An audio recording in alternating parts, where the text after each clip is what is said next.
Results-wise, not in the performance though. I think the performance was very good, particularly first half. They were a really good first half. Second half they got more of a foothold, keeping possession, dropping a lot deeper to keep possession. We shut down their trying to build from the back. We shut that down really well. To the point even the crowd was saying just kick it, which is interesting. But no, I thought the pressing lines were good. I thought the energy was good. The main thing for me was the mentality. It's hard coming to these places, and I spoke to the players about it, going down with an actual mentality that we want to take something, not just it's a fine line. Sometimes you can get that sort of mentality. Well, all right, and it's kind of these are tough places and all that, and it can grow and it gets too powerful. So I said, no, take that away. We want to go down there and actually take the game on to actually get something. And I thought we did that. Even second half, I thought the pressing was still good. Fitness was exceptional because it's a hot day today, and much hotter on pitch side, by the way. So overall, of course, you're disappointed you don't get anything, but the mentality to perform away from home in that manner, on the back of a good performance at home, I was really, really pleased with it. Now of course, you're always laying benchmarks, so now we've got to go and do that again next week. Response to going behind so early as well. Oh, superb! I thought no response. I thought we were a bit unlucky.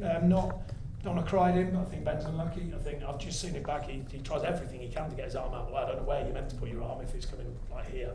I don't know how that's a handball, but just to be clear for your reports, we then had a second phase to deal with it, and we sort of half dealt with it, and then they scored from the next one. So, I don't want to cry at him, but I think that still is an important decision because they're in the early part of the game. They're trying to build momentum, of course, and that allowed them to build a bit of momentum. And the second one's a poor giveaway from us, and a good player, a very good player actually, goes and commits a defender or makes it in the corner, and that sometimes happens. That's something you've worked with. You talk about the pressing, with team, they're often passing the goal kick out the penalty. Well, it's a strange thing. You know us and you watch a lot. We often get that RA defender counter. Sometimes because the 11 players out there are really good at getting out of your pressing position. But I think today we pressed well and we broke the play up so many times, particularly first half. The number of turnovers from them to us was unbelievable. Partly maybe they could say we didn't play as well, partly our pressing lines and the way that we press. So, you measure that accordingly. But I thought we did a good job on that. And like I say, it's hard to dominate the ball here. So therefore, if they dominate, you've got to get it back. And I thought we did a good show of that today. The new rule, you don't want to give them a free pass out, do you? Really, I think with Louise can hit one over the top for the pace. It's the new rule is going to be interesting, I think, and how people use it. But that's for everyone else to decide. In terms of lads who were close with Charlie got made the bench this time, didn't he? But Robbie's still away. Yeah, we're getting back to fitness with Stephen Defoe coming back. He's a longer term situation, but he's back on the grass. Robbie's hopefully going to be back on the grass in the next week or so. Charlie's got back on the bench today. We're going to have to operate, we've got a really fit squad at the moment, which is great. So we're going to have to operate, the bench will change, sometimes the team will change as well, because I want to keep everyone alive. There's a really good group here. I'm really enjoying what they've put in pre-season. So I want to make sure everyone's getting a part and everyone's alive and stimulated, ready to play. So you said on TV you were unhappy with some of Arsenal's falling out. No, I didn't. I said I was unhappy with the greater good of the game, not about Arsenal. The game's in a really poor state for the people diving, feigning injury, all sorts. And I just found it peculiar. I was at a Premier League meeting a couple of weeks ago, and they actually told us the worst that could happen is a yellow card. And I said, well, so that means basically every player in the Premier League can cheat at least once a game.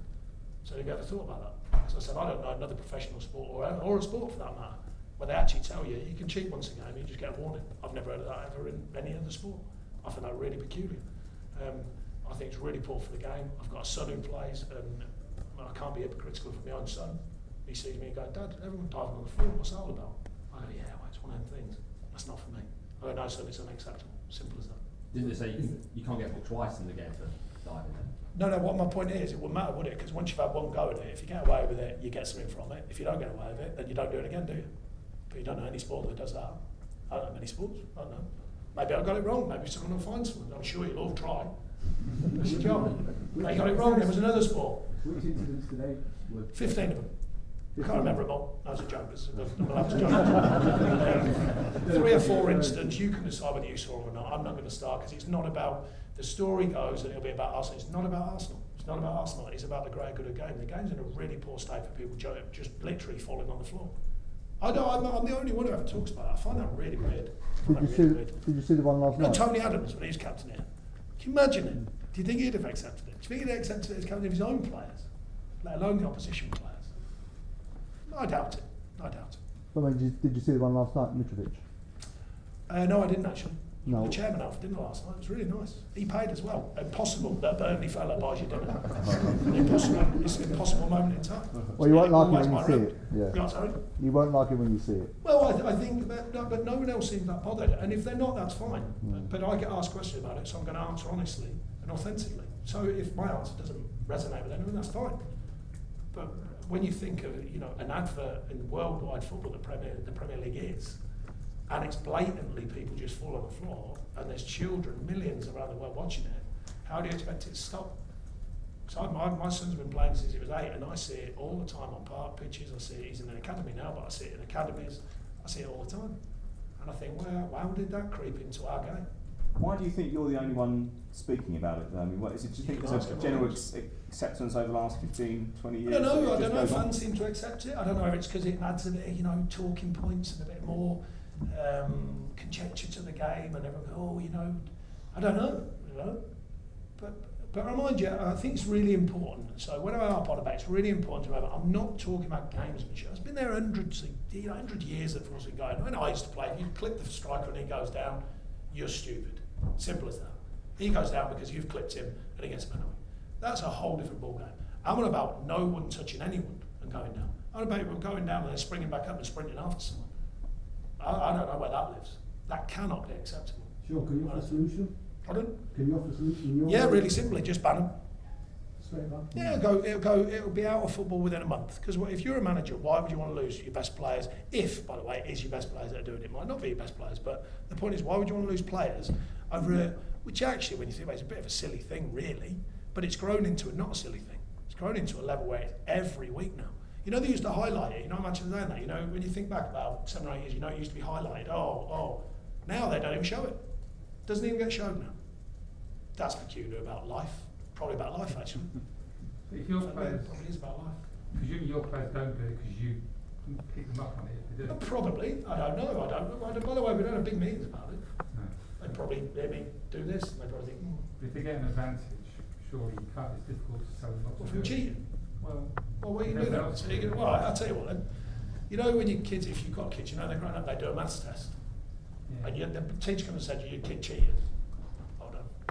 That's all right, well done. Do you do that? I don't think so. You go, If by the your way, team's getting- what are you doing? And then you go down and you agree with the teacher, or you should be agreeing with the teacher. You go, it's unacceptable. This is professional sport. Professional sport. But your- Acceptable your to just get a yellow card, to disadvantage, cheat, literally cheat and get a yellow card. but your team is then at a disadvantage. Well, that's, Everyone else is doing well, it. you've got your own reasons to want to do what you want to do. And when you're a manager, you want to do them in your way. So that's my way of doing it. But like I say, I need to be really clear so it doesn't go the wrong way. If my player gets pushed in the back, I'd expect him to go down. If he gets pushed in the back in the penalty, I'd expect him to go down. Because that is clever play, that's gamesmanship. That's the margin, the inches that are in sport everywhere.